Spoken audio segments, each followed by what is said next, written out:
station is Evergarden Station. 0 is pulling in. Look alive. Car 4. Clear. Car 5. Clear.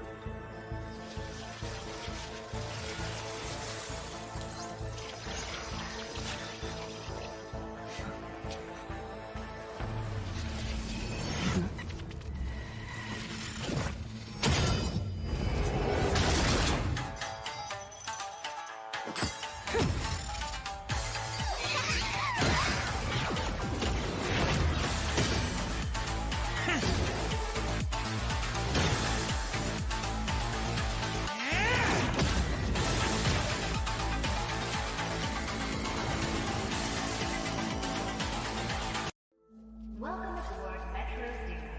All souls must remain inside the train at all times. The terminal station is Evergarden Station. 0 is pulling in. Look alive. Car 4. Clear. Car 5. Clear.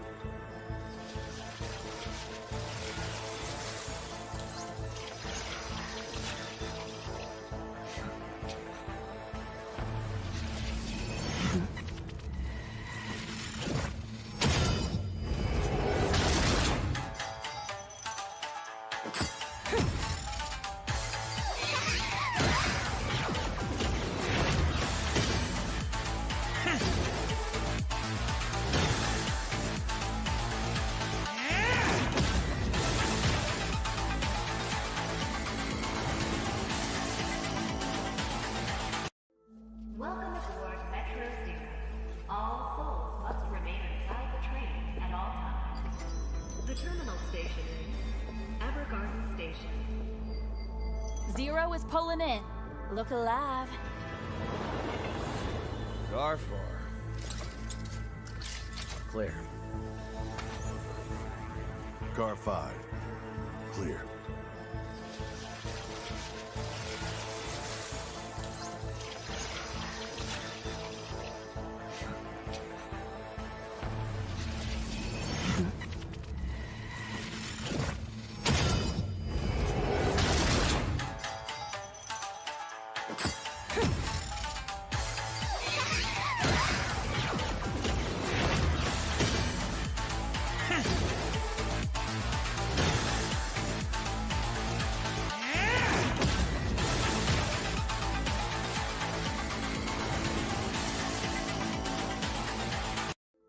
Welcome aboard Metro Zero. All souls must remain inside the train at all times. The terminal station is Evergarden Station. 0 is pulling in. Look alive. Car 4. Clear. Car 5. Clear.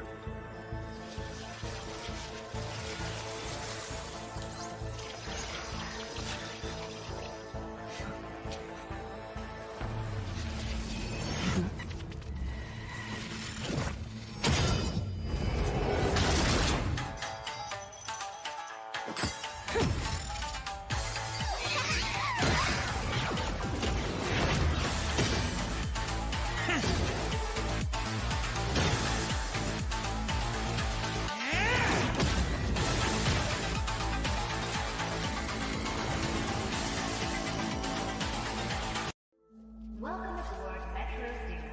All souls must remain inside the train at all times. The terminal station is Evergarden Station. 0 is pulling in. Look alive. Car 4. Clear. Car 5. Clear.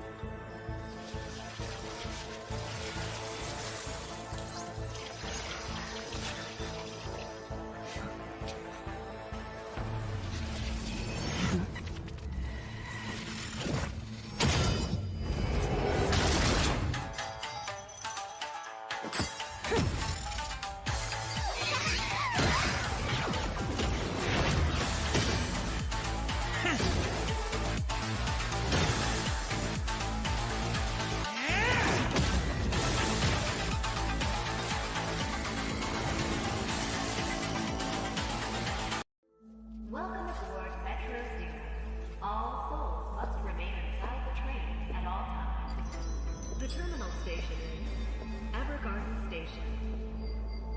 0 is pulling in. Look alive. Car 4. Clear. Car 5. Clear.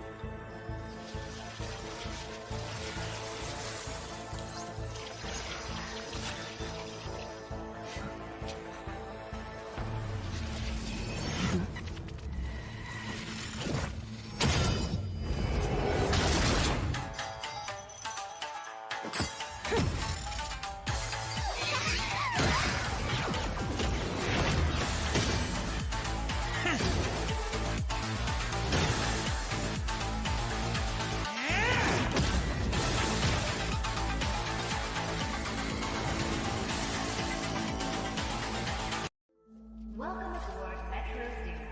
All souls must remain inside the train at all times. The terminal station is Evergarden Station. 0 is pulling in. Look alive. Car 4. Clear.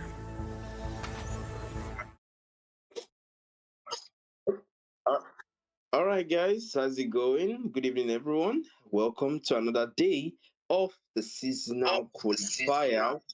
And please, I'd appreciate if that echo could stop.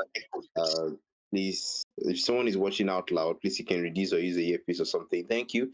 All right, so yeah, so right now we're in the lobby, and as usual, the ref, which in this case is Tendo Payne, not Canilus, is briefing them with the rules. So right there, that's the affirmation that they've understood the rules. But yeah, backtrack a little bit. I'm not alone here, guys. I'm with the one known analysis caster that was with me yesterday. Isaiah, how you feeling this evening? I'm feeling, good, better. This is the second time, so I'm not feeling as nervous as yesterday. And I thank everyone for their support yesterday. And the guy that said he would laugh at me if, the worst comes to us. I hope you enjoyed it, and I hope you had a great time. Okay. I really like that.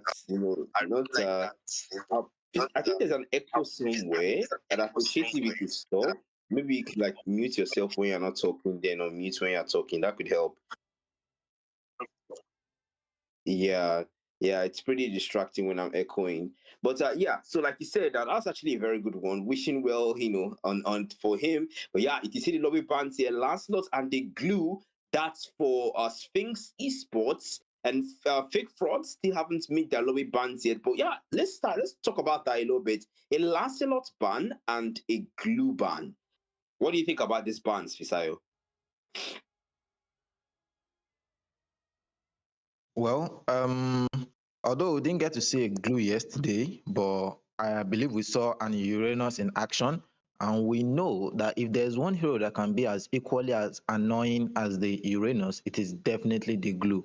That guy is, I don't even know what to compare him with, because it's just annoying. And the level of damage reduction he gets, if he manages to get his stacks on you, he will just be styling on everybody right there in the middle, destroying the whole composition. So I think that's a very good one. Then as for the Lancelots, I don't know. Probably there's someone on the enemy team that plays Lancelot, because I know for a fact that recently he got like 2 to 3 nerfs. So I don't think it's as strong as before. But then in the hands of a good, Lancelot player, he's invincible. Yep, I want to agree with that. Like, definitely would agree with that. But then you forgot to mention the most important and annoying part of glue, which is the slow, the stick. My goodness, that slow is annoying as heck. You get a stackable slow reduction on the passive there, and that's the most annoying part of glue. And no one wants to deal with that, especially mobile heroes that rely on that mobility to keep up. That's something that is really, really problematic. But then we also see that Sphinx still haven't. Okay, Sphinx have taken their lobby bans, but Fake still haven't made their lobby bans. What's with the delay, or what's with the restraint? And so far, we already have 8 people watching the stream right now. Hello, guys. How you all doing? Since nothing is really happening here on the lobby, I think we can interact with the community that's watching right now a little bit. Guys, how's it going? Welcome to the stream. and how you're feeling tonight. Meanwhile, you can see 1-1 and a Khalid ban. That's Aki saying, I'm speaking on behalf of Fake. Fisayo, what do you think about 1-1 and Khalid? Yeah, I think this one's true. Except for the Khalid, though, we've not been seeing a lot of Khalid, but I play Khalid, and I know the guy is, very good in the right hands. His early game damage and control is very good. While for the 1-1, we saw that one in action yesterday. The 1-1 almost solo carried DT yesterday. If only it could, they could have capitalized on that. So I believe Fake Frost didn't want to deal. They don't want to with the 1-1 in the game. As for the Khalid, there are countless ways to counter the Khalid though, but still, I believe they must have been bandits. And yeah, one of the main reasons I can think of is the mobility. Khalid moves fast. Yeah, And fast. this is like big fraud. I don't know. They keep banning all these very mobile heroes, and they pick the mobile heroes. So I believe this is maybe something. So it has something with their strat. Yep, definitely. You have to really consider that because if you think about it, a 1-1 is highly mobile. A Khalid is also highly mobile. Lancelot and Glue as well. These are highly mobile characters. So, if you really think about it, Lancelot's, obviously almost can I arguably though, because the 1-1 is pretty mobile, especially towards the late game. And we can see someone, in the comments here. It's kind of funny because we've never had a silent chat before, but it's amazing how we only have one comment here in the chat. But that's fine. There are days like that. But we get straight into the draft pick. And Fisaya, we already know that Lancelot's 1-1 Glue is banned in this situation, and Khalid. So they can't afford to pick these heroes, but if they ban these heroes, then it's not wrong. It's just a wastage of the ban. But then again, we can see on the side of Sphinx Esports, they've taken down the Joy. That's another mobile hero again. What is with the trend of banning mobile heroes, man? I believe that one of the most annoying thing in this, there are a lot of annoying things in these games. I know everyone will see our fair share of the shege. So one of the most annoying thing is heroes escaping with that, that 1 HP, and all these mobile heroes are the ones that do the most. I have seen a lot of chos escape with, a breath of life and things like that. So I think this is why they are banning off the mobile heroes. If we catch you, we want you dead. We don't want any lucky escapes and things like that. Yeah, definitely. We don't want that. But then that's the rare pick. Deji gambling with a grok here, a bit indecisive there. Not so sharp, quick to make a decision. If you think about it, he really has to think this through. He's the first pick out of the 10 picks, so you have to be very considerate here. But locks down the Xbox, that's the meta pick right there. And the insane person from Eruditio will be taken down for the jungle on behalf of Sphinx Esports, and the remaining two will go for Fake Fraud. That's Kai there, about to make a decision, and Fuyu still sticking with the Fasa.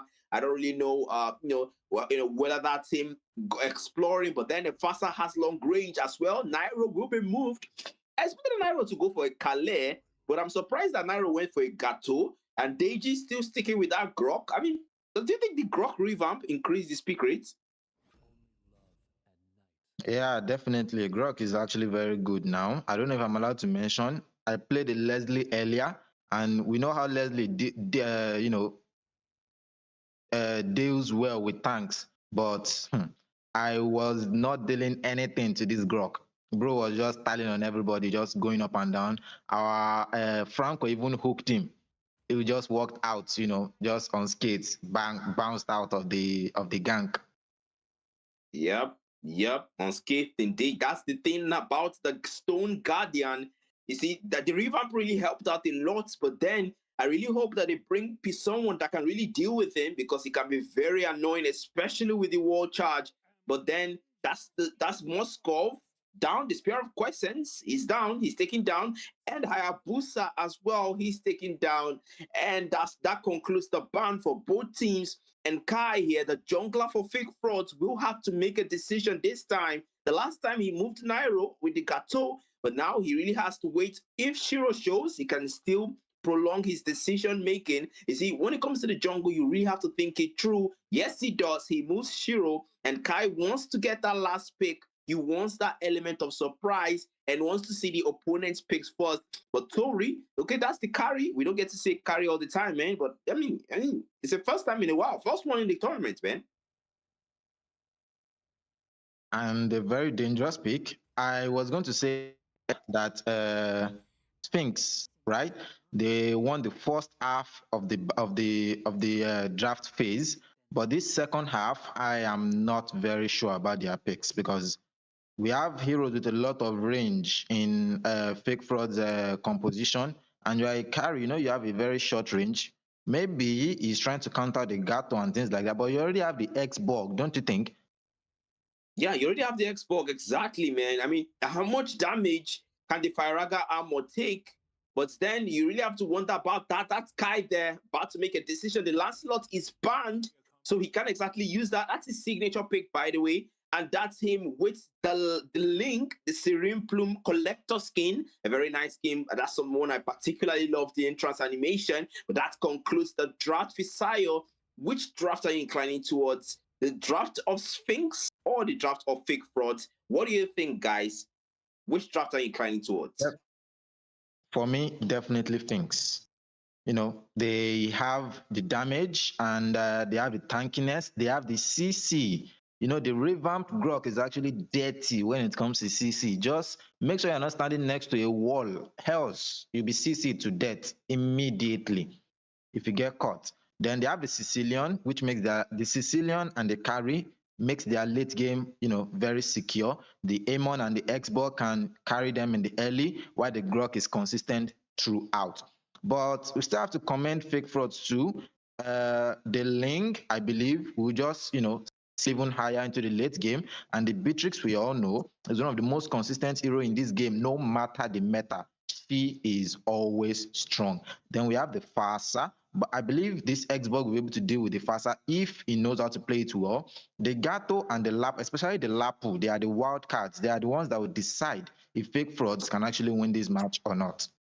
Yeah, definitely the wild cards in this game. But then Kari's speedy light wheels are not a joke. So Lapu has to be very careful where he goes with the bravest fighter because that morphed every defense might not be enough for Kari's speedy light wheels, but that will conclude the draft phase and the loading screen, and we get straight into the game. Sphinx Esports versus Fake Frauds. Tonight they will clash, and Fake Frauds already have a very good reputation so far, and Sphinx as well. So far, both teams have done well in their previous games, but what do you know, guys? They will clash tonight. Let's see how it turns out. And that's Jink. Oh, I just realized that, by the way, they actually swapped out the Xbox. The Xbox is now in the EXP, and then the Amon is in the jungle. Wow, okay. That's a pretty interesting move there. But then on the mid lane here, they're trying to gamble for this lethal, but that's stagey. Already trying to zone them out for this lethal here. Jink not ready for the lethal draft yet, for the lethal contest here.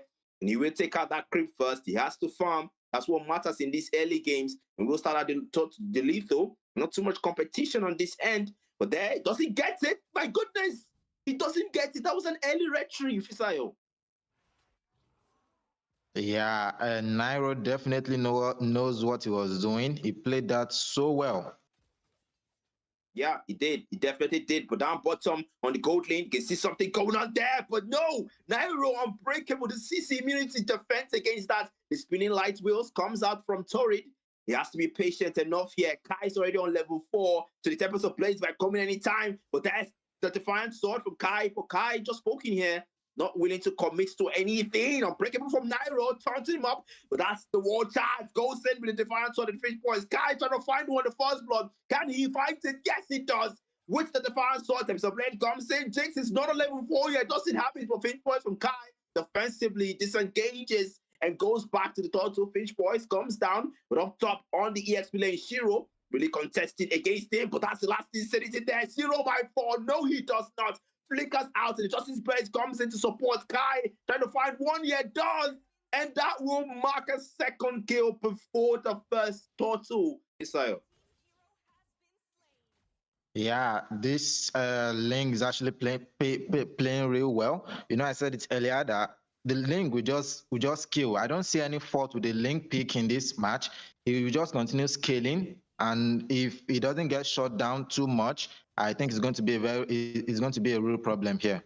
Yeah, definitely a real problem there. There's a place comes out, the fire sword back and forth, and Drew picking one. AOG comes out, Kai falls to Shank. Finally a shutdown. Tatsuya picks up Nairo as well, and that will mark the disengage from both teams. It's a 2-for-1 trade in favor of Sphinx Esports, but both teams have to farm the lanes now and make sure the waves are in their favor. But now bottom there, spinning light waves from Tori to clear the waves. Bennett's Rage as well onto the minion waves from Aki. They're both goat laners are just waiting it out at this point for support and those potential ganks that can help them, give them an advantage. Now Kaki onto Renat. The wall comes in, pushes them back, but he knows just how to outplay that one. And that's him getting a bit damage here. Deji in the midst of it all. Also Crow will miss. And Deji has to get into safety. Renat's apathy does not connect from Aki.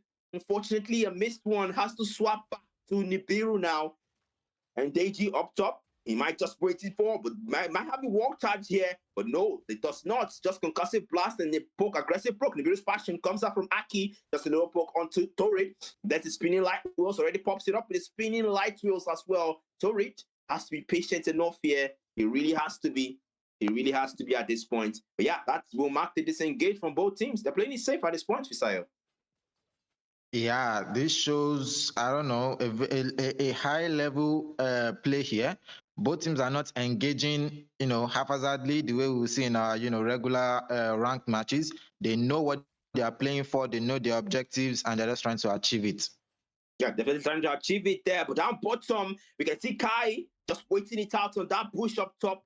You can see just waiting it out, being patient enough. But up top, Nairo, I don't know what he's doing, but he won't try to connect there. And the last insanity comes out and fake trying to escape. Yes, the AOG saves them. And that's the Predator strike. Coming in, flickers out, but no, the endless shots. Find one, and that story going down to Aki. A little bit of an overextension there. Aki, with Nibiru's passion, does not take out Deji Joe. The fast takes comes out. They're trying to take down this Toto before Kai comes back. And yes, they do. Jink does not miss it like he did that Lito. And that's that, touching him up there. Jink not able to go through that one. That's the previous fighter comes out from Shiro. He's not willing to use it. It's like Jink connect with a flicker and he's down. The Sicilian goes down. Alone is down. Tatsuya falls as well to Aki. And Shiro gets a double. So yeah, I don't know. They just made me swallow my words just now. I thought we knew what we were playing for. You got the objective. Your heroes are low. I don't know why you didn't retreat, why you engaged. You clearly saw the Lapu Lapu coming. The minions already give them vision. They saw the Lapu coming. I don't know why they didn't disengage.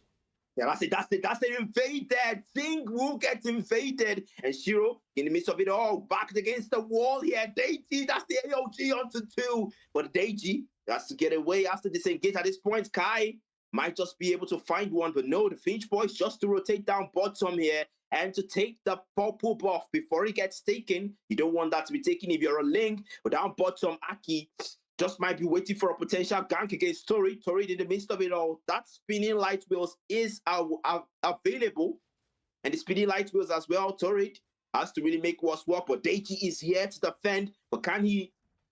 That's the question you'd ask yourself. But that's the spinning light wheels comes out with the spinning light wheels. But no, the Defiant Sword. There's a place now coming out. Kai trying to find more. But he will not find it. They will be stolen by Aki at the tier 1 on the gold lane. Goes down alone here. Really not trying to overextend. Nairo, Bloodfest comes out. Bat Impact will miss. Unbreakable defensively from Nairo. Meanwhile, up top, feel you in a dangerous position. The endless stars will take it. AOG comes out, connect onto him, and he will get away there with the soul shards. Meanwhile, up top, I don't know what Shiro is up to here, but I'm trying to chase him out. Tatsuya in the midst of 2 might just be able to, doesn't have the immortality yet. I don't know what his build order is, but the Tortu has spawned and both teams have to go for it. But will they? That's the poke right there from Tatsuya.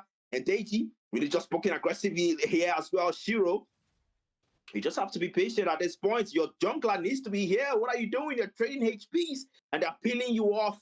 But yeah, they will start the Turtle here and Tatsuya frontlining that start. Yeah, okay. There might be a team fight here. There might be a team fight indeed. It's starting to brew. That starts here. They're starting out the total. But then supported by Torrid. Torrid is just being, that back-end damage dealer.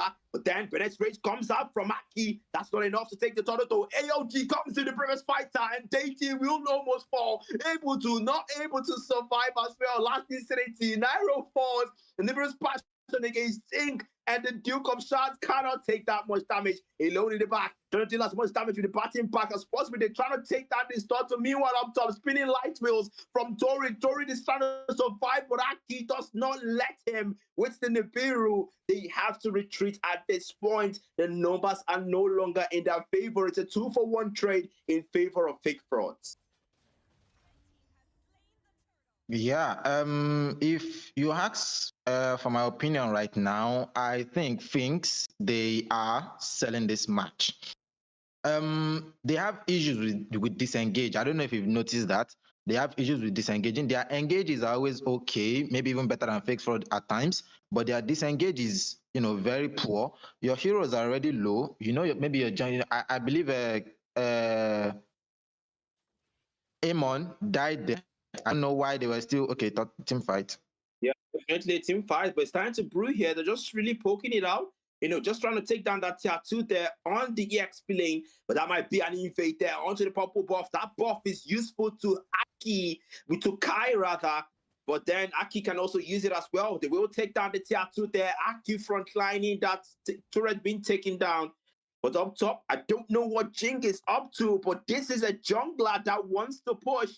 And he is doing. Has to recall though that closing in on his position, and that will not be a fun one for him. Yeah, he does recall, and that right now they're just on the wave clear, man. Yeah, like I was saying earlier, in the previous Totu fights, you had like 2 heroes down. I don't know why they were still roaming around the Totu area. You could have just retreated, give them the Totu, save bodies, but they still had to, go back in and lost more, gave the enemy more gold. Yeah, give the enemy more gold, but the spinning light wheels comes out from Torrid as well. But nothing too serious. Just trying to just peel a little bit if he can. And Kai already on 224. That's a nice KDA there, too. But an eye for an eye on his kills and deaths there. But alone has to make sure that he keeps his distance. That Lapula and Shaker flicker is a combo you don't want to get caught in. And Aki already using up the flicker just before the team fight starts. That is not a valuable resource. That is not a valuable move to make it just before the Lord Dance begins, especially if you're a marksman, and especially if you're Beatrix. You don't exactly have that much CC or escape skills out there. But that's the war charge coming in from the Grok and Deji frontline. Trying to attack as much damage, but Kai takes it. Zing does not secure it or steals it. Kai will be the one to make the steal, and that's the disengage. Is this Sphinx Esports working on their disengage? I believe right now, fake frauds are just playing it real well. I don't know where they got the information that Xbox is not there, but you can see how fast they decided that they were going to take that Lord, and they didn't take their time at all. They took the Lord immediately. So I believe they got information that Xbox and their jungler even died there, which is a loss of more resources. It's still level 12. And most of the heroes on Fake Frauds team are now level 12 as well, meaning he may not even be able to bust them as a regular Amon is supposed to. Yep, he may not be able to, but Federal Strike comes out onto the back line now. Tatsuya able to sustain that one. The Viraga armor is still active, but down bottom, Kai already taking down the tattoo of the EXP lane there. And Jink is not willing to confront him. That is the power of the level difference between both junglers. Meanwhile, up top, Torrid trying to defend against this Lord here to take it down. And the ultimate is used in return, though. And that guy getting caught in the water. Guy! The Tempest of Blade saves him, though. He will get away with the Defiant Sword and the Finch Boys. Right now, the orange buff is stolen. Kai takes it. Meanwhile, both teams disengage and realize that, okay, wave management is what's priority right now, man. Yeah, definitely. They have to manage the wave. Can you look at the jungler now? He's up there again, just trying to push, trying to get them something on the map. They can't be losing on all fronts. So let's see if they can at least try to push a lane forward. Team fight. Yeah, definitely. Farrakhan Amo is lost. The defender's range almost takes that year down with the defender strike. The AOG does not take him out. The defender strike gets that one, and that's a spinning light twist from Torrid. Now with the spinning light twist as well, or revitalizing the raging slash. Aki finds Stagey and a lone falls, but Torrid has to get away, gets away, but that's a 4-for-1 trade in favor of Fake Frauds, and now it's only Shiro gets away, gets out with the Jungle Warrior. Okay, that's a very nice thing that Lapo has that mobility there. I thought he was stuck between a rock and a hard place in that situation. There's nothing else they can do now except, to play into Fake Fraud's hands now. They are in their game. Yeah, they're in their game, but Shiro has to pay for that repair extension. Now, if it's a blade, now connect onto Jing, but the endless chance does not take Kai out, reduces his HP though, and that's more cost of Crow, where that came from for Sphinx Esports. They defended pretty well and repelled their number. Shiro falls, but only their EXP has to pay for that charge. Meanwhile, the Lord has spawned, and I don't see any contest whatsoever. Jing is still farming the orange buff here. Has to get his level up, still on 13, and that's not a good look for a jungler, man. Exactly. You can see even with his heart, he was not able to take down a half-health Ling earlier. Because, okay, team fight. Yeah, defense sword. Okay, from Kai. Penet's Rage comes in as well. Kai, there's the back dive there, trying to make him lose the Faraga. Ammo, Deji falls up top. Kai already low. AOG does not connect onto anyone though. It's spinning light twist to slow him down. And as well, down bottom for you. Okay, they have to disengage. The Lord is coming. That's where their siege will really be worth it, and their skills as well. And the Lord is approaching, and the Sanguine Cross connect onto Aki. Predator Strike coming out to zone them out, but that's the unbreakable Tori. Falls to Nairo, but the base has been taken. Fake Frauds waste no time in this siege as they take game 1. Wow, this is just amazing gameplay. Fake Frauds. Honestly, these guys are cooking, man. They're cooking. They are. I don't know what they are cooking. Are they cooking noodles or no? Definitely not noodles. They're probably cooking beans or what else takes so long to. No, what else cooks quickly? Because they're not taking long at all. Probably noodles or spag. Yep, definitely. Deji definitely has to consider other roaming options. The 076, that's not exactly the greatest KDA out there, but then there's room for improvement, and they come back, if possible, for Sphinx Esports. But then we're going to have to see that in game 2, guys. And now we're back to the lobby. We have to get back to the lobby. And so far, we haven't engaged the comments since the stream started. And I can see 14 people in the comments here. So, guys, what's up? How's it going? And what do you guys think about game 1? Let's hear from you guys. And, we'll be engaging you guys now. Me and Fisayo. Okay, I can see someone. Someone says Absolute Cinema. And that's one Big Phoenix. Yep, that was Absolute Cinema on the side of Fake Frauds. They really did well. And another person says, someone tells Shiro to go for concealed roaming boots next time. If his roam is already an encouraged boots. All right, definitely have to put that one out for Shiro in the next game. And someone says, FF1 wow, who would have thought? I mean, it's not actually, something that we shouldn't expect, because if you think about it, Fake Frauds actually have been doing so well since the seasonal qualifier started. So it's kind of expected. And then another person says, I don't recommend Favor, but it's all right too, I guess. Besides, what do you think about the roaming boots that was purchased there? Favor. Do you think Favor was a good option in that game? For who? I didn't check their build. My apologies. Who bought the Favor? Okay. All right. I think I missed that one too. Yeah. Who was using the Favor, Aero Senpai? If you can remind us, please, that would be helpful. But then again, someone says, one game 1 aside first, this account's for just level 78.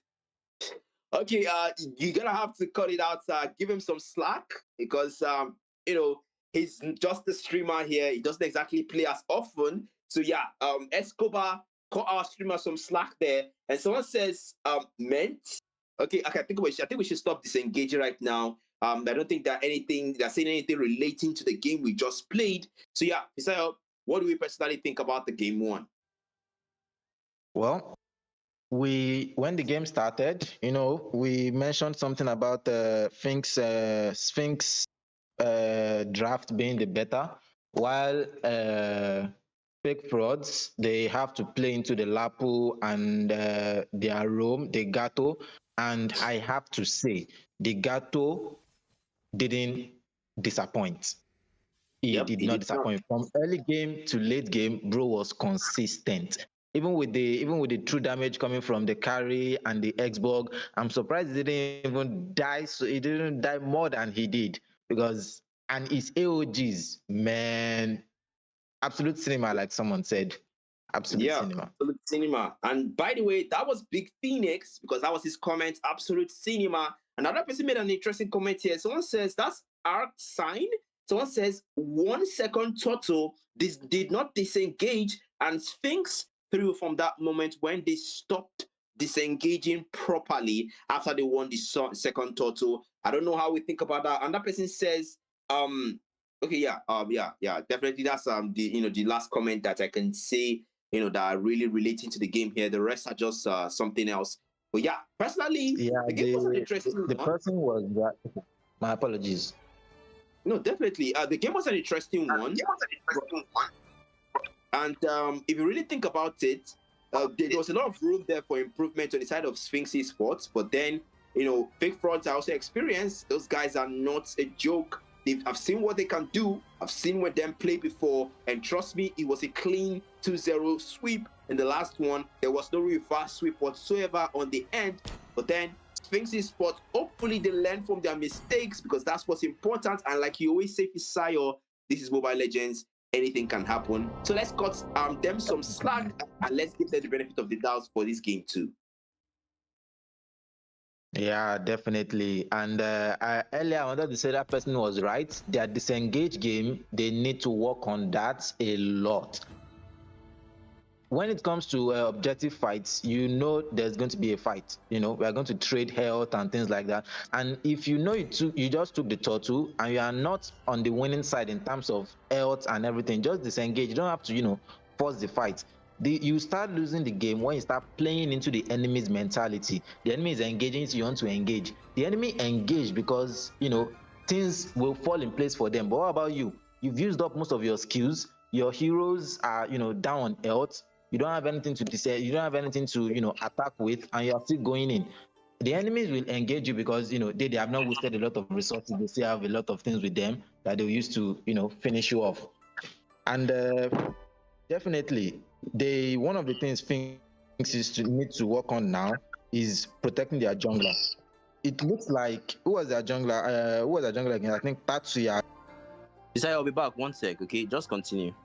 All right.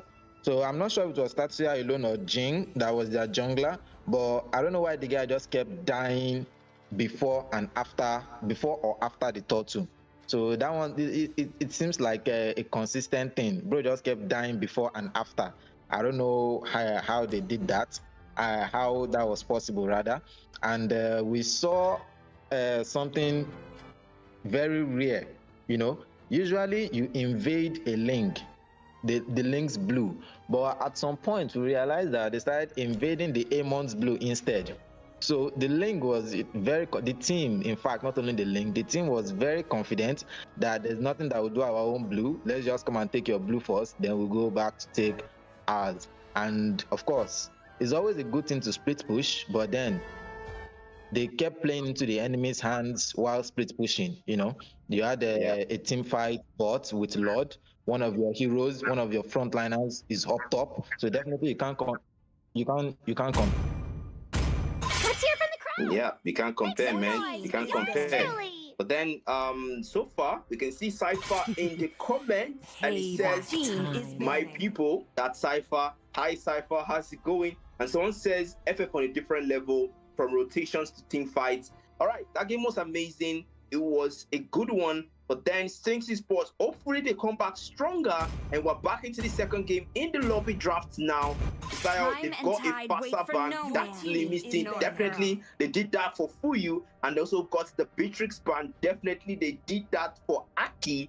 So, but then that's it gone to their leg because Big Frauds actually played the Beatrix. Now they banned the Beatrix. What do we think about this, man? I'm guessing they are probably going for another early game hero. So maybe or it could be a late game hero, but I have it's a higher chance to be an early game hero. So they don't want someone that can compete. The Beatrix damage in early is very high. Almost Hope we'll compared, find a if way. not comparable to Someone Clint else reward. and Brody, in fact. Yep. So they're Yep, probably removing competitions for their good laner. Definitely. That's true. But then Fight for that's the ultimate answer. the Deji. I like the fact that let's just talk about this real quick. I like the fact that Deji has finally left the Grok and go for something else, because I mean Grok is a great pick, he's a great roamer, but it just wasn't doing it for Deji in that game. And I like the fact that he now adjusted something more, mobile. Hilda is a great pick. Hilda is very fast. She heals, she has sustain. She can also stack up HP, and Hilda has got some nice damage there with the power of wilderness. But then, I mean, this is just me so far. So what do you think about this adjustment from Deji here? It is actually very interesting, but then My kiss grants you make the immortality. their next few picks have to focus on late game, because the Hilda, like most fighters, will fall off from that mid game to late game. So I think they still need another frontliner, to support her. She can't do it alone. So I hope they don't go for an assassin jungle.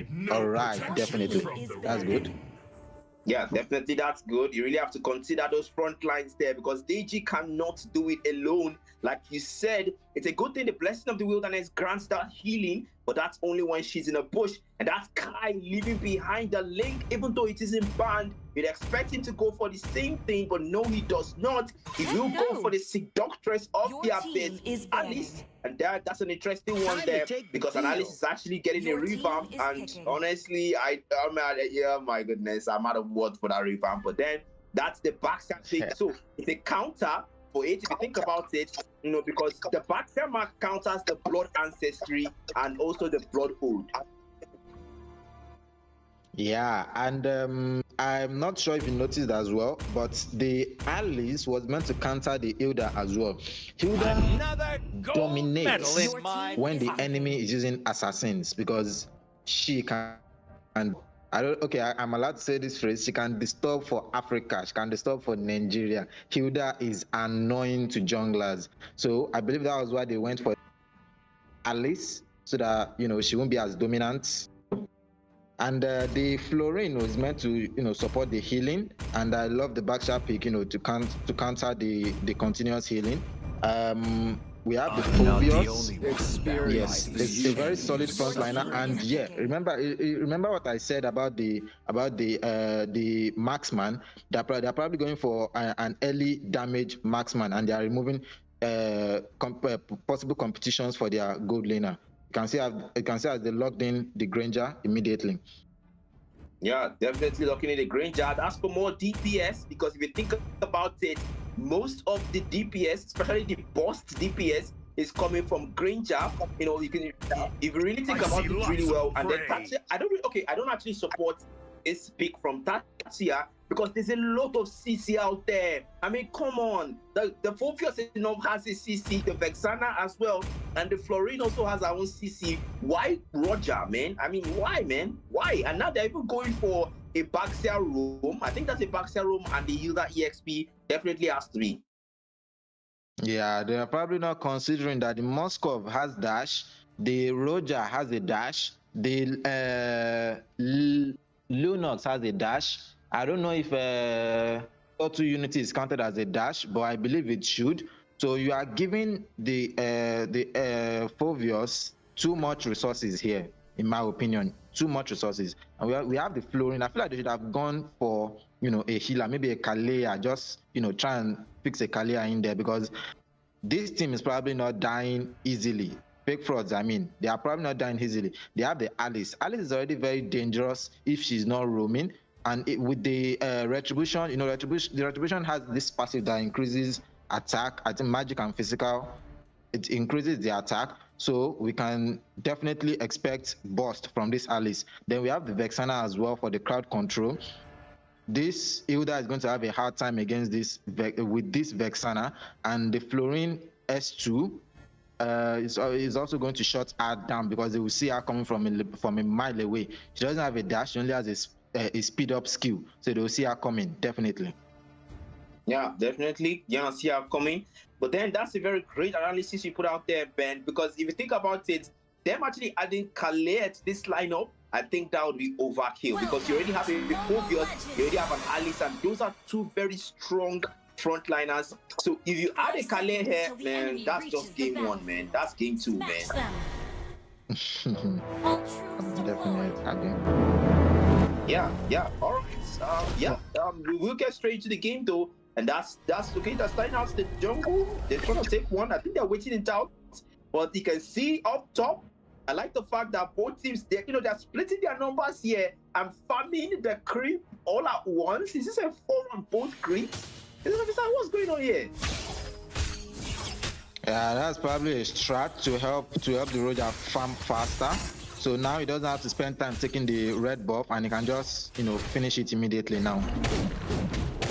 Yeah, definitely finish it off. That is a very helpful of the Alice. Yeah, but then is he actually ahead though? Because right now, yes, he is ahead, but then she just hit that level 4. But then the Alice has the dual blessing. So if you think about it, that kind of balance it out, man. Yeah, and coupled with the fact that we have to consider the Roger a marksman, so he won't be that effective in the early game. Well, I don't know if I will prove him wrong, but for now, we can't expect any big damage from the Roger. The big damage now should be coming from the Lunox and the Hilda. So we'll be counting on those two. They'll be counting on those two for their early game damage. While for fake frauds, they have, I don't even know where to start from. They have a lot of things that they can throw at Sphinx. Yeah, they do have a lot of things they can throw, man. But then Nairo there, they have to go down bottom. That's where the turtle is. But Tatsuya against Shiroko. That's the Shadow of Dread. Tatsuya trying to recall back here. He needs that HP. Yes, he does. But they will start the turtle here. They're trying to wait the turtle. They're trying to wait it out to spawn. Yes, it has spawned. But that's the out of one thing onto Deji. But the blood goes from Deji early enough. Jing already starting out the turtle here with support. Deji trying to zone them out. But can he heal that dude? He's alone. Especially without Tatsuya, no, he will not do it. He will have to wait down Shiro. That's the thing we're talking about. It definitely grabs Connecto. Revitalize comes there, Tanaka. But Deji forced to get out of there. Deji is first blood, and I can take the same takes out Shiro. That's more. They're losing more members there. That's 1 for 2. And surprisingly, Fake Fraud are the ones forced to retreat to go back out there. And Sphinx Esports will take that early game for this total. Yeah, I think in my opinion, they also have a little bit of okay, another team fight. Yeah, definitely. They're not giving up. They're not giving up on this turtle here. But it looks like Jig will take it. Yes, he does. And that's their dives in. But that's the final pursuit coming out. Zero not willing to back down. Has to. The fear of misery pushes him out. But Deji, the only one left. He has to get away. But the dark wave does not connect. Deji able to escape. But that's the low HP escape. A very close one at that, man. Yeah, they probably changed something from their last game. I think they learned, somebody probably hinted them that they should learn to disengage after the fight. Although the Hilda was staying there, I don't know what she was still doing there, but the rest have already gone back to their respective lanes to continue farming. Yeah, they have to go back because, man, at this point, farming is what you need. But the Dark Wave will move down bottom, but up top, I don't know what Deji is waiting for. But Kai, actually, definitely is aware. But that beast walk out with a proper road and into a gate. And the out of launch with a concussive blast, but it's not enough to take him out. Yes, so moves this from destruction. But that's Deji in the midst of it all. 1v3 there. That misses. Deji is able to get away. And this one at that. Jing now with the open fire, but not able to follow it up though. Kai will miss that one there, and that's the Tanaka still awake. Well, with the likely form to dodge, but the road disengage, man, it's not working at that point. Yeah, no dice, no death. We saw a lot of skills being used, but no death there. And the thing is, this is like we said at the draft phase, this is where the Hilda really shines, the early game. You can see how much skills they threw at her there, and she was still able to, work out gallantly. Yeah, he was able to work out gallantly, man. That's something you really have to think about. But Deji, Just have to wait it out, man. At this point, just have to wait it out for Shiro. Down bottom there. Let's talk about Shiro, shall we? I apologize for cutting you, but he just did something that's surprising now. He went for Radiant Armor first item. I don't know the logic behind that. What is supposed to be defending against? I don't know, probably Kai, but Jing takes the total for the second time. That's an engagement there with okay, trying to go in here. They're going to make confidence. Sphinx Esports, the SOD missed for the second time. And that's where that came from. Eternal Guard connects there. Puzzle to with the airport. No one is there. No, that's 3 out 4 spots. And that's Zero going down with him. An eye for an eye there. And that's the protest. The house gonna get away. No, it's not. There's a pair of questions. Destruction picks it up. And that's a 2-for-2 trade. The balance has been achieved. Both teams will disengage. Yeah, Sphinx are really playing these team fights well. They are doing what DT should have done yesterday. They are putting everybody into the fight all at once. They are not coming in one by one. And as you can see, they only lost. I believe they only lost the Baxia in that fight. Yeah, they only lost him. I mean, it's fair because he was actually the initiator with his huge unity. Yeah. But then you can see Nairo waiting it out at this point to the mid lane. Jink is open fire from Jink. That's the signal, but it's actually grasping to be difficult with the Eternal Guard. And that's the blood ode with the blood owl and the flowing blood from Kai. But not able to find anyone though. He really has to make it work. But Jink already farming the turtle here. But I don't know what's going on in the EXP lane. But it seems like Shiro and Tatsia don't want to engage themselves. They're just waiting it out. They're just playing it safe. Farm the minion waves and go back up top. Meanwhile, Deji just staying there to guard destruction from potential gangs. Has to go down bottom though. They have to really, move. You can't stay in one place if you're a Roma, man. Yeah. So let's backtrack, okay? And engage. Yeah, and engage there. But that's just, it gets to another folk to check the minion wave. But that's Deji trying to give vision like a Roman strip. But he has to Austin connecting onto Aki. Deji has to get away though. Because Blast connects with the Deadly Grasp, will miss. Meanwhile, down bottom, Tatsuya really has to take out the tier 1 on the X-Blade. The flowing blood comes with the blood. Ow! And the blood to drain the HP. But the revitalized comes in. Tatsuya might be able to salvage what's left. No, he cannot. He's low on HP. And one will fall. No, he does not. But not able to find anyone. Sphinx Esports. What is the survival that put them? But not able to let it go. Kai with the flowing blood. Picks up the kill, and that's Tatsia running for his life with the shield unit. Yeah, top lane, okay, gets a bit aggressive here, but that's the bloodthirsty How as well as the human form. But that's Shiro coming into the defend his marksman, but Fuyu takes out the tier 1 on the EXP lane. But the gold lane is still standing though, both turrets and destruction. Still missing out those SODs, but Kenya is still looking good. Yeah, I still retain my comments. Sphinx, they are playing their team fights really well, and it's like the role is now reversed. Fake Frauds are now playing into their game plan. They are not following their own very game plan. They are playing into the enemy's hands right now. They are playing on the enemy's terms, and of course, you are going to lose when you keep playing like that. But the thing is, like I said earlier, okay, and engage.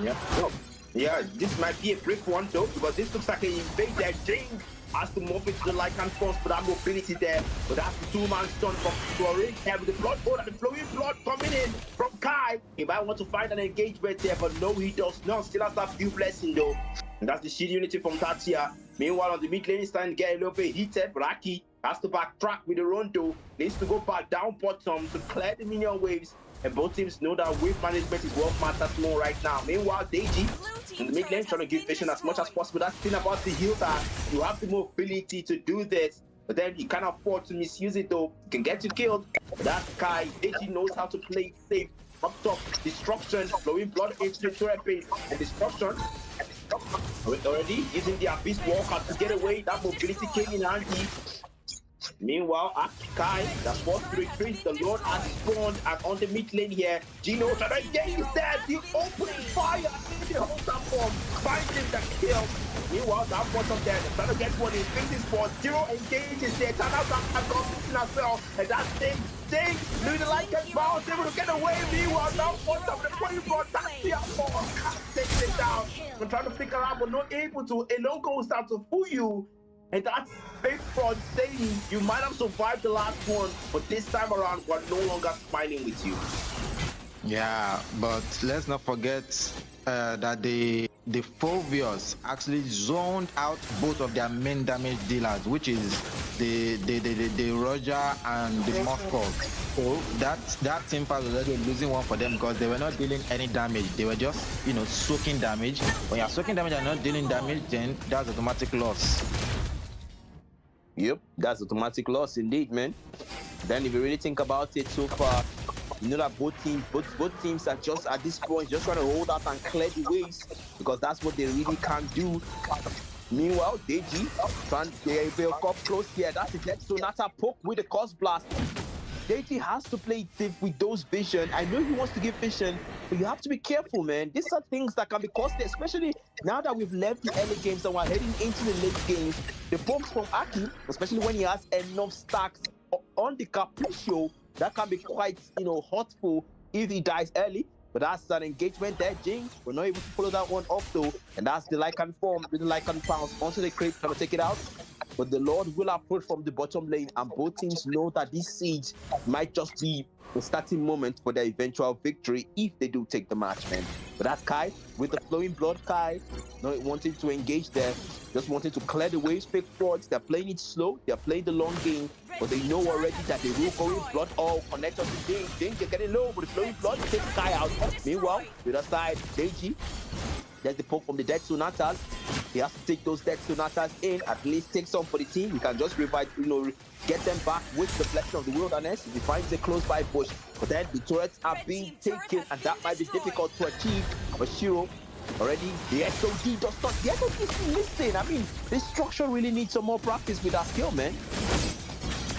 Yeah, and he's throwing his spears blindly. In my opinion, this is not how you use the spear of destruction.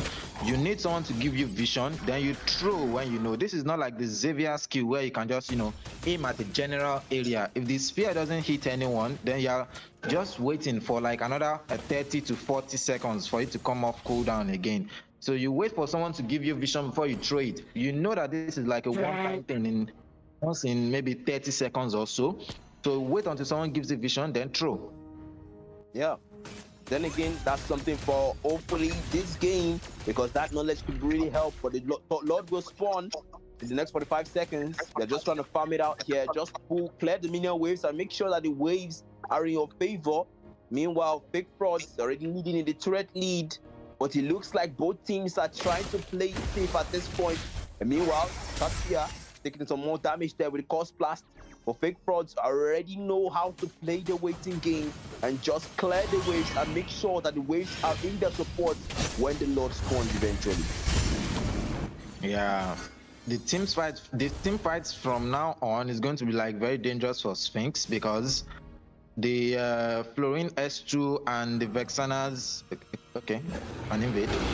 Yeah, invade down, but up top. Meanwhile, and that Kai there with the Blood Oath already has the due blessing, and they're not able to do anything because their jungler is busy down bottom there with the power of the wilderness in the out of one thing, trying to get away, but the SOD finally connect.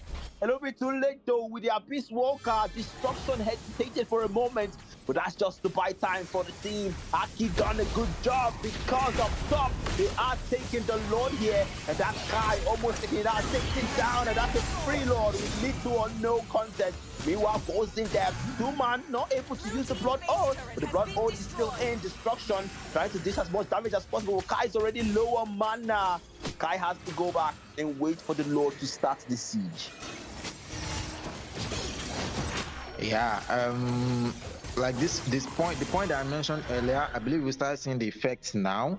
The frontliners for Sphinx now have to be careful because there's a lot of poke damage and CC coming from Fake Force right now. I feel like they're now past their prime, and now they can only rely on the shred of the Moskov, the Lunox, and the Roger right now.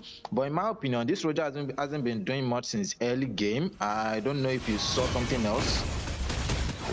Yeah, definitely. But then we're gonna have to postpone that discussion for later because the Lord is now approaching the base, and that's Ghostbusters reducing Deichi's HP, but able to get away. That's the blood hold there, and Dink already know they have to go back. Dink, you're low, but that's Aki taking out the base. The base is the target for Big Frog, and Aki knows that, and he's hitting them all with basic attack. Wind of Nature comes in, but that's a low falling for Aki.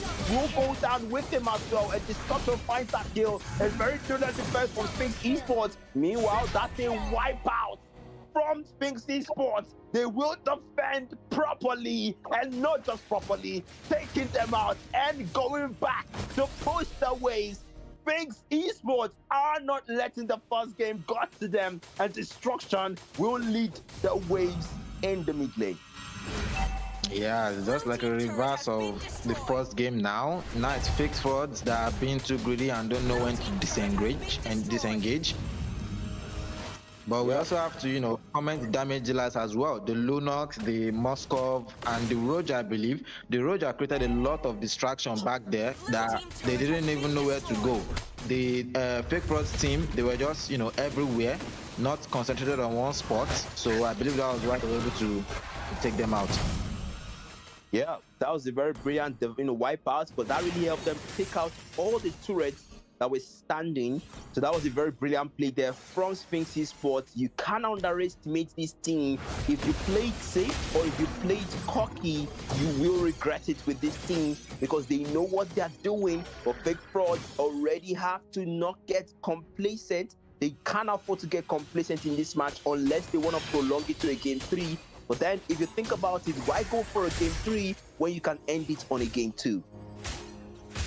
Yeah, absolutely. I saw what they were doing there, but it felt like all of them were not on the same tone. And if you have a man like the Granger that is not very good at pushing turrets, although he deals. Okay, they are taking the Lord. Yeah, they started the Lord out, but then there's no contest. I can see Shiro really just waiting it out at this point. Perhaps just chilling until the Lord is low HP enough. But that's the flowing blood. Takes it quick with the retry though. That's a better pursuit. Kai in the midst of it all. You forced to use the Winter Crown. And now Kai in the midst of everything. Shiro jumping back and forth. A better pursuit doing what he can. But then can he take his thing? Able to escape there with low HP, and Shiro goes down. Daisy Aki low, able to not get away. Tatsuya gets him. But that's the art of hunting, connecting onto Kai. But the flowing blood saves him. Has to get away, gets away. But that's Destruction, gets stunned, and the Cosmic Blast connects as well. The Sphinx Esports, the Lord is approaching, and this looks like this might be a siege that might be successful for them. The Shield Unity connects, and the top tier 1 of the inhibitor almost falling here. Destruction taking it out. Yeah, that's dangerous, by the way. The Lord approaches from the base. Sphinx Esports, this looks like this might be good, and they don't fall, so, and that's Destruction taking the base. Destruction, can he take the base? Yes, he does. As Sphinx Esports, they equalize the score and say to Fake Frauds, you're not the only one that can take a game. We can too, and we will. And the scores are tied, guys. That was an amazing display. Yeah. A very amazing one. So we have to borrow Cypher, right? We have to borrow his words again. Absolute words, absolute cinema. Yeah, so this is just like completely first game. Yep, that was a very massive. I mean, I kind of feel like Fake Fraud did it on purpose, though. I feel like they dragged it out on purpose, man.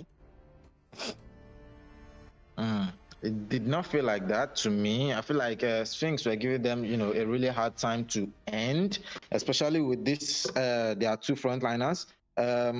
Well, if you say they drag it out, I believe the fear of the Hilda and the Baxia must have been one of the reasons why, they were quite scared they were afraid to engage and things like that.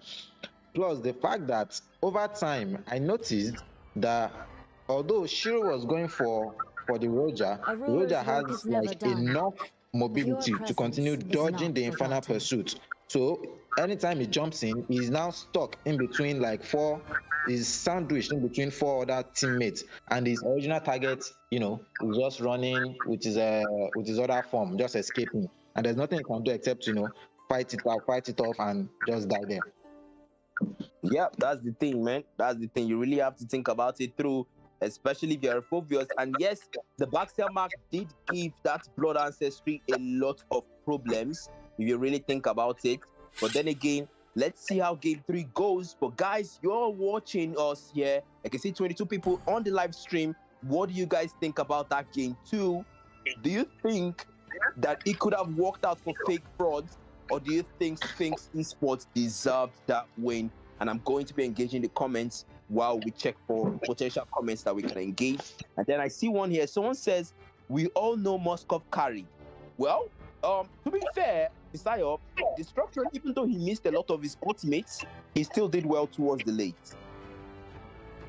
Yeah, but we can't say Destruction carried, because most of the work was being done. Thanks. Let's give them their credit. Let's give credit where credit is due. Most of the work is being done by the 2 tanks, and yeah, he's just doing his job as the marksman. We protect you in early, then you have to do it for us in the late game. So I think he got the MVP. Right? I think he got the MVP. So yeah, he tried, in my opinion, but the 2 tanks, they are still the unsung heroes.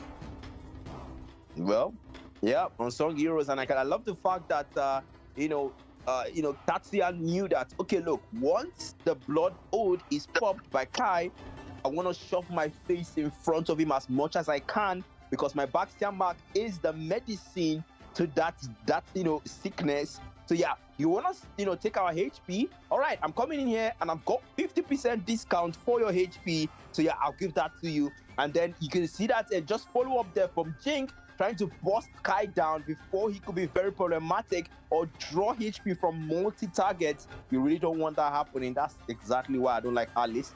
But then, they will be complete in the lobby, guys. You want to see something? No. I was thinking maybe you are going back to the comments. Okay, yeah. So someone says here that Sphinx had the better draft, like I said. All right, that's from Aero Senpai. What do we think about that, man?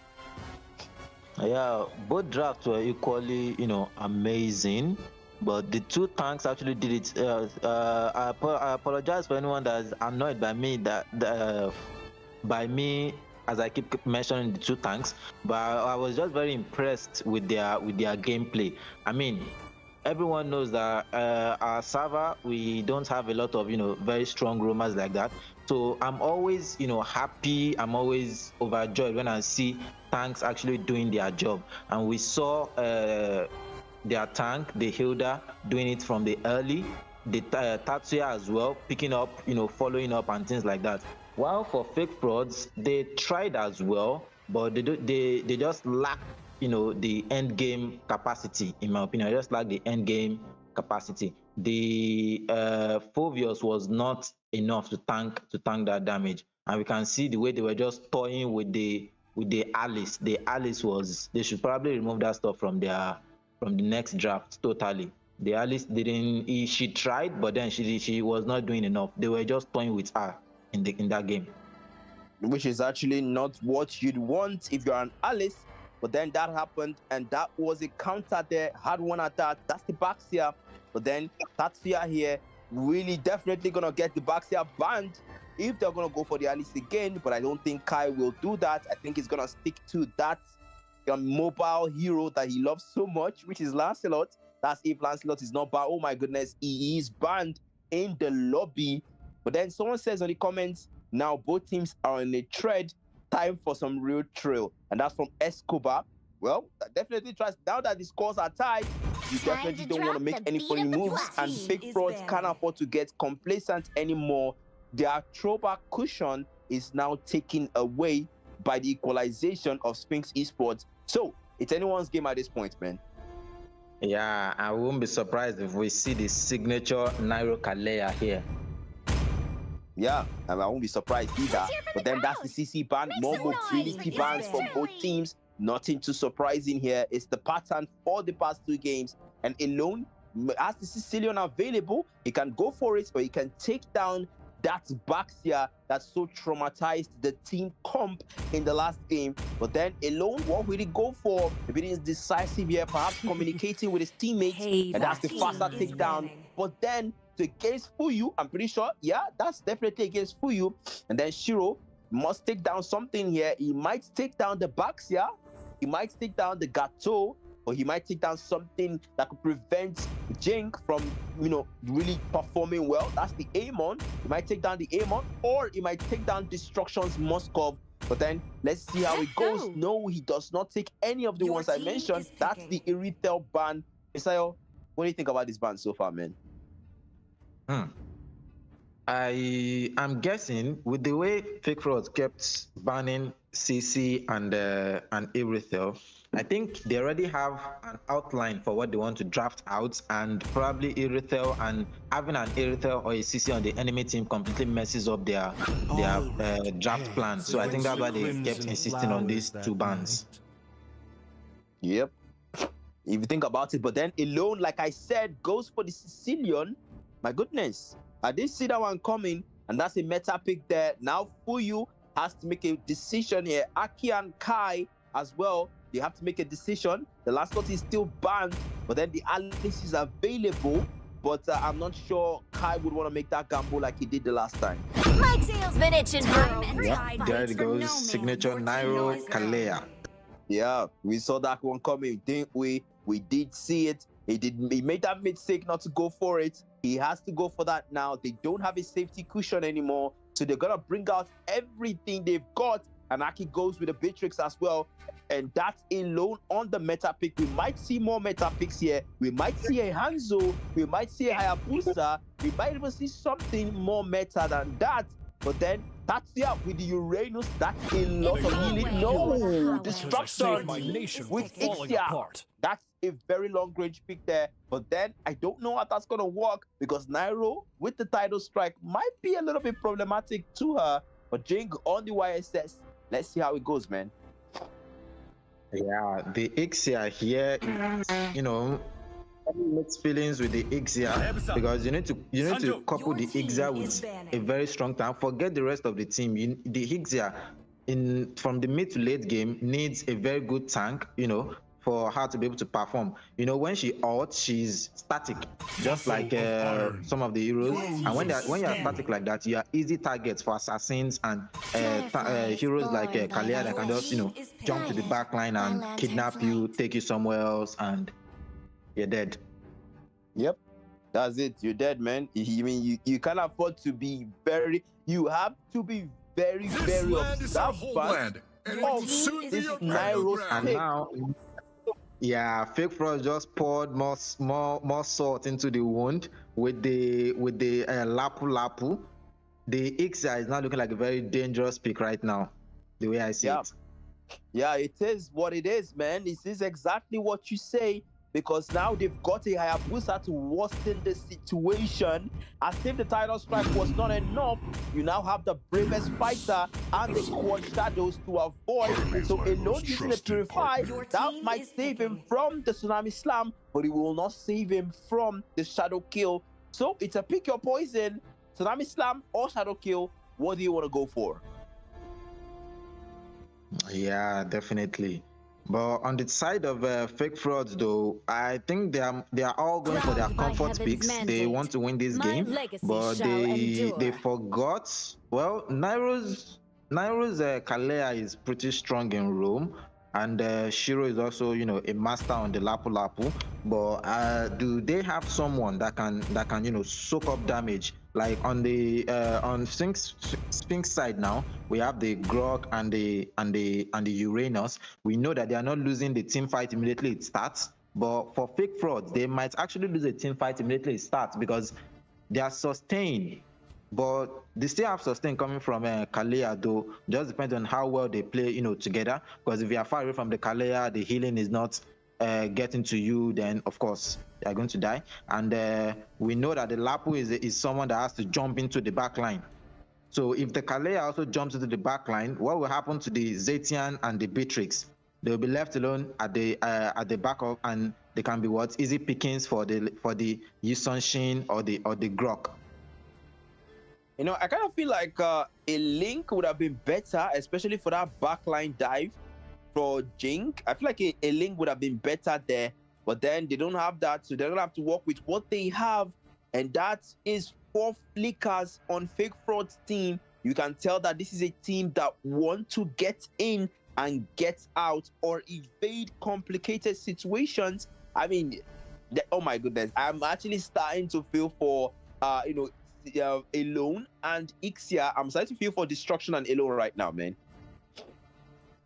Yeah, I think we that was one of the things that we mentioned immediately we saw the Ixia. But we also forgot to mention that Sicilian is also going to be in trouble because the Hayabusa, I believe, was picked to mainly counter him.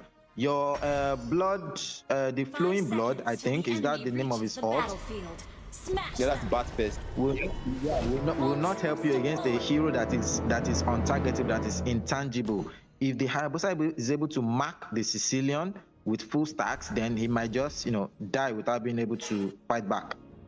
Yeah, that's it, man. It's like attacking the shadows, but then the game has started, and please start. We can get a zoom out of the map like we normally do. That would be really nice. But then on the gold lane here, Destruction already starting it out with that Stylon Siphon, getting that regen in and just hitting with the basic attacks to farm the gold lane creep. Meanwhile, Deji on the Grok again. I thought we've established that Deji, kind of needs a little bit more experience there.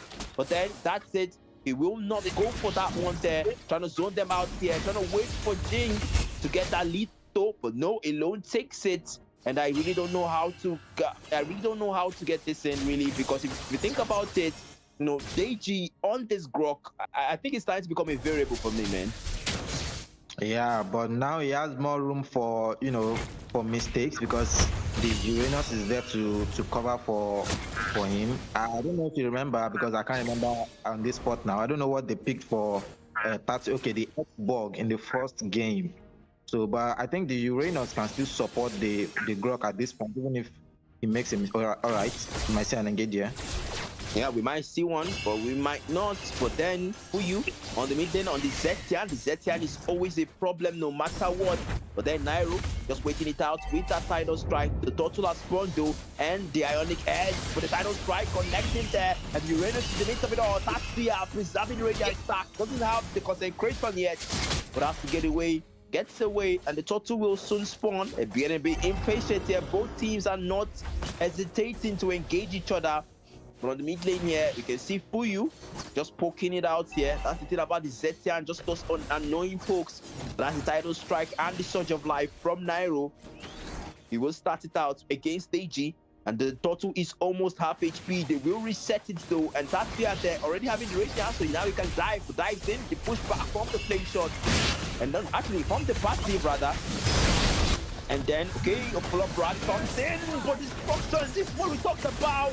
The raging slash, Zero in the midst of it all, flickers there, and Kai finds Deji there. Jing falls to Aki, and the Turtle is taken by Fuyu. This is what we talked about Fisayo. This is what we talk about Ixia's vulnerability in this match.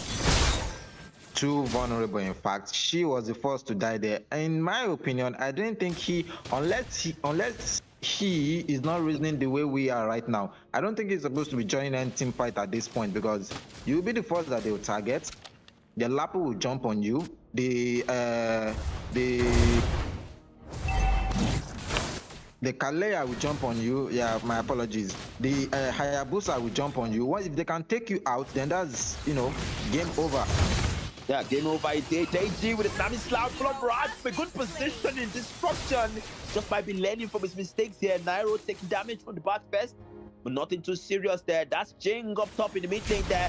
Greatness comes in with a blood flush, but not able to take him out. And that's Kai trying to get in. One Shadow's already used for the Shadow kill is on that cooldown, so he's not able to take him out. And Fuyu will walk away from that engagement. Wow, and we also forgot to mention that except the Zetian, all the other heroes have a dash. So even if they are caught off guard and the Ixia ult, if the Grok doesn't follow up with his own, definitive, the Grok or Just a small engage. Yeah, definitely Tatsuya. But then that Kai not willing to engage him. He knows that it's wasted but on the Uranus because that Tatsuya they're getting confident. Kai getting low, any concentration is used. The Shadow Kill takes him down. Kai puts him in his face. But that Zero there with the great sword form. He's a bit slow. The flicker is on that cooldown. And Zero will fall to alone. He's not able to get out of that one. The flicker was on that cooldown. Now it's off cooldown. But down bottom, Nairo is already low. The front rush takes him out. Meanwhile, Fuyu really getting up close here. Aki into the turret here. And that's destruction, fending them off. Meanwhile, Deji coming down bottom to meet them. Fuyu just not the passing there. Pull back from the stone slam. And the passing back takes him out. And pull back for the Sanguine Claws. Alone finds a double onto Kai. And that will grant Sphinx Esports an easy total as they retreat back to their lanes for the wave clear. Yeah, I believe Fake Pro just got a bit too confident there. I don't know why the turtle is up and you're engaged with such low health. I'm talking about the Hayabusa now. Oh yeah, that definitely has to hurt Aki. That was a 4-gang back and forth Pincer strategy, but then at what cost? Up top, Zero already taking out the tier 1 there on the X in gambling, but meanwhile on the mid lane there, title strike from Nairo, but alone sees that one coming from afar and has to wait it out at this point. That's the thing about Nairo. You think the Kale would be effective, but it looks like starting to strong a little bit here. The Ionic Edge to poke there with the Transcendent Ward onto Nairo. But Tatsuya is just trying to preserve his Radiant stacks here. Nothing too serious. That's the thing about the Uranus. You can aim an engagement and then make your opponent commit when you don't want to. That's the wall front coming in from Deji. I don't really know what this is up to. But Tatsuya has to get back up there to preserve those waves. One turret is already down. Meanwhile, on the mid lane, Nairo going down bottom there. Destruction has to be aware of his surroundings. Deji with an Nibiru destruction, standing still. Okay, I think that was the network issues, man.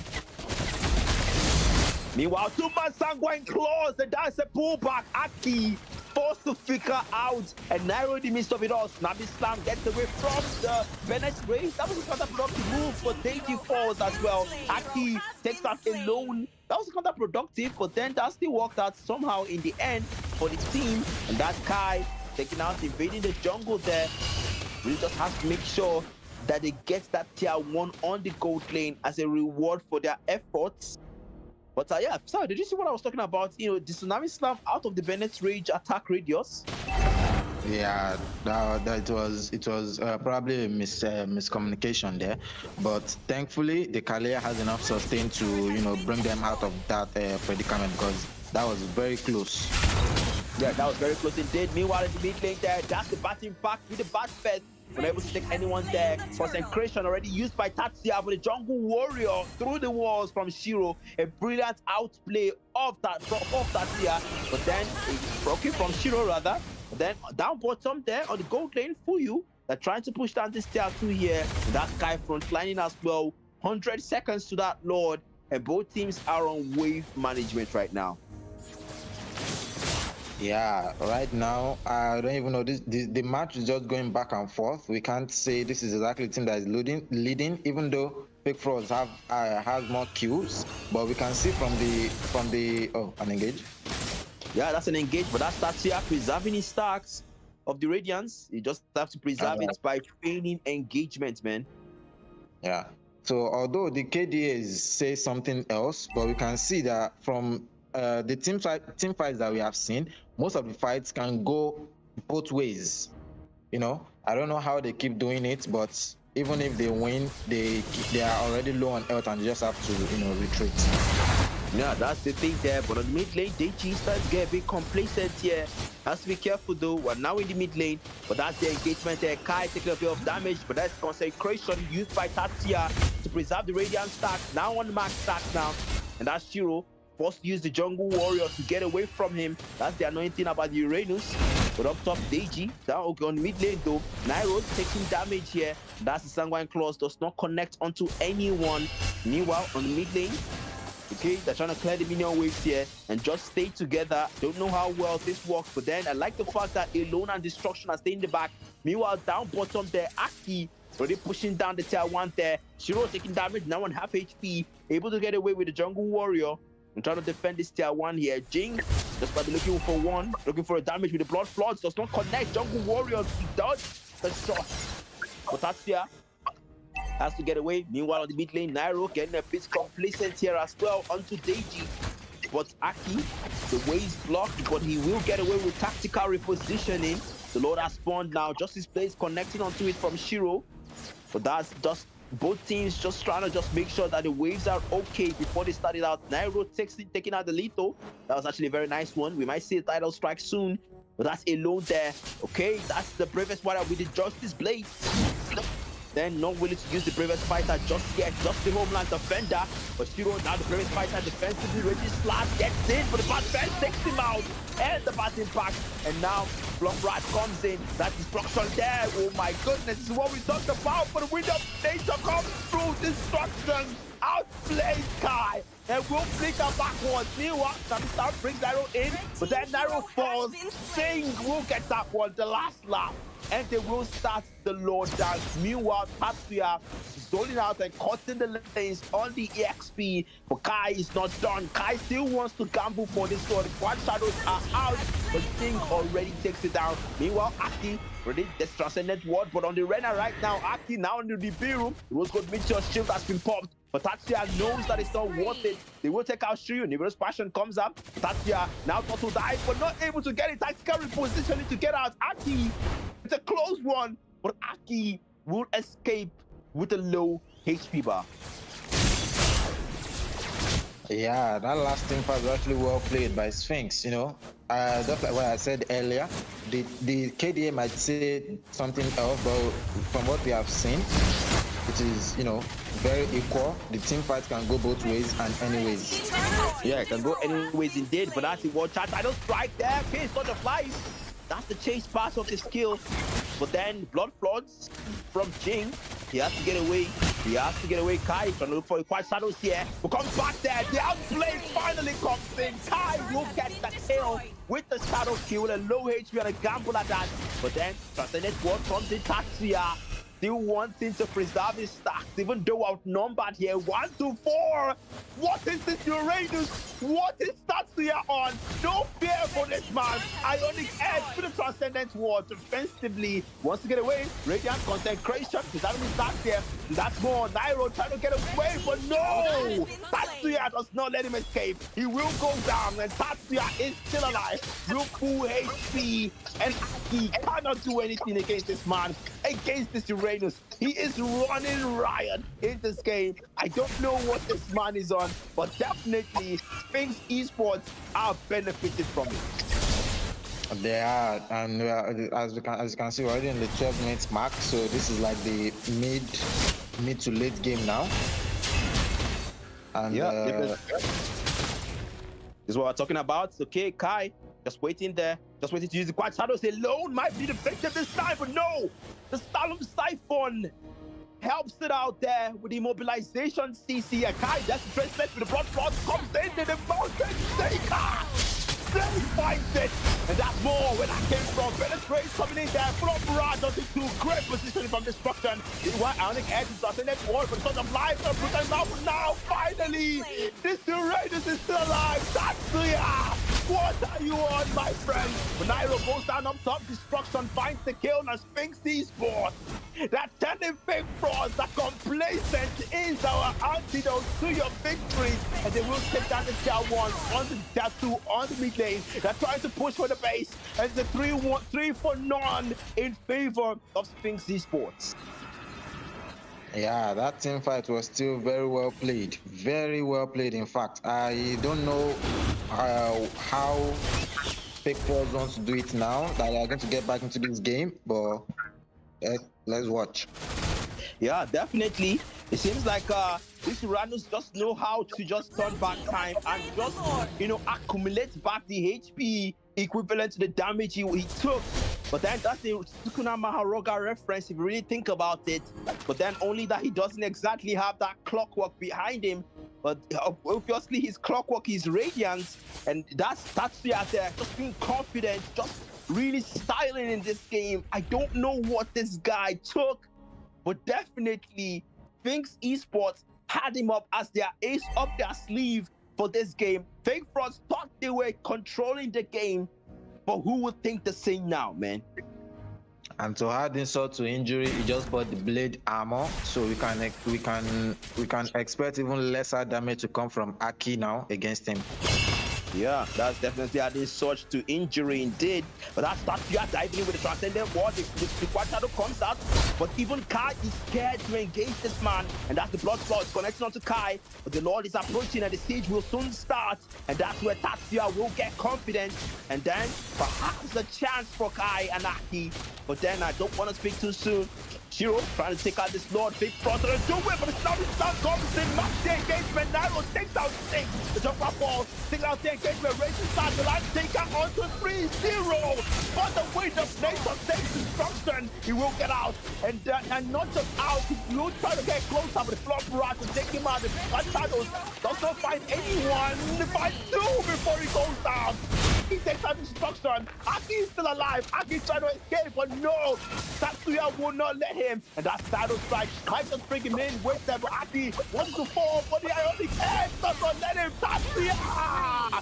Tatsuya is doing it, and he's pushing them back. Tatsuya gets the trouble. What is the Uranus? What is Tatsuya? He gets it now.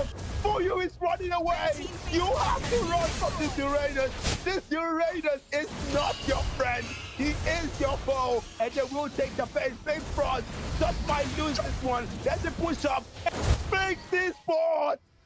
Thunder. Herald their reign. They will take the game back, and Fake Fraud are no longer it. As Sphinx Esports have determined their position in a 2-1 sweep reverse. My goodness.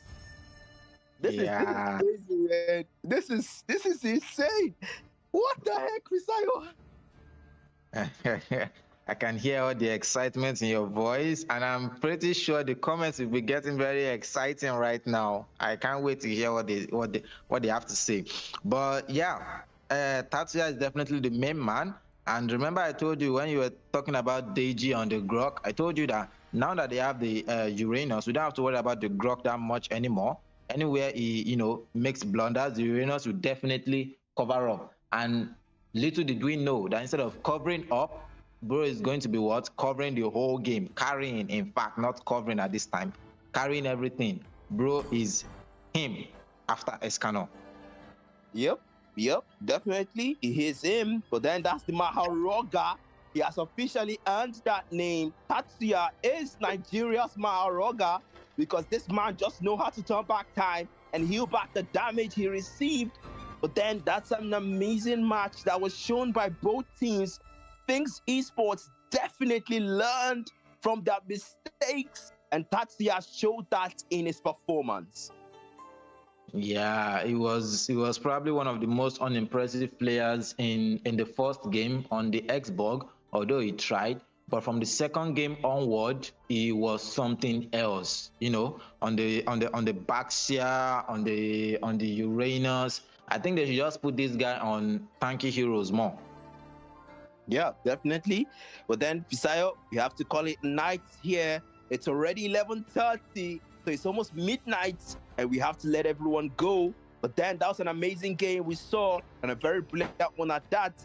But then, any final words, Pisayo, before we close the night?